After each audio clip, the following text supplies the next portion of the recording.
आप सभी के बीच बहुत बहुत स्वागत है फिर से एक नया वीडियो एक नया इन्फॉर्मेशन के साथ में आप लोग के बीच में। इस वीडियो के माध्यम से हम बात करेंगे भोजपुरी के सुपरस्टार यश कुमार मिश्रा का इनका एक न्यू मूवी ट्रेलर के बारे में जो कि रिलीज किया गया है। कौन सा मूवी है, किस चैनल के माध्यम से और कौन सा कलाकार काम किए हैं, सारी इन्फॉर्मेशन इस वीडियो के माध्यम से आप लोग बीच में हम शेयर करेंगे।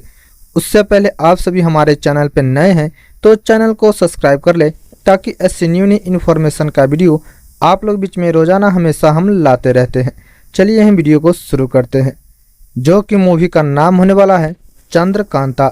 यह एक भोजपुरी एक्शन ड्रामा मूवी होने वाला है, जिनके कलाकारी की बात कर ले यश कुमार मिश्रा, सपना चौहान, त्रिशाकर मधु, प्रीति मौर्य, अमित शुक्ला, अनीता रावत आप लोग बीच में कलाकारी करते हुए इस मूवी में नजर आ जाएंगे।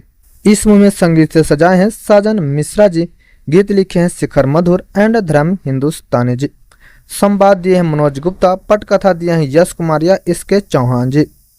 निर्माण कर रहे हैं इस मूवी को यश कुमार मिश्रा एंड निधि मिश्रा जी। निर्देशन कर रहे हैं रुस्तम अली जी। आप सभी जाकर इस ट्रेलर का आनंद ले सकते हैं, जो कि यूट्यूब के माध्यम से चंद्रकांता मूवी ट्रेलर का रिलीज किया गया है। जाकर आप लोग आनंद ले सकते हैं। बहुत जल्द आप लोग बीच में इस फुल मूवी को रिलीज किया जाएगा, उनका इन्फॉर्मेशन आप लोग बीच में हम शेयर कर देंगे।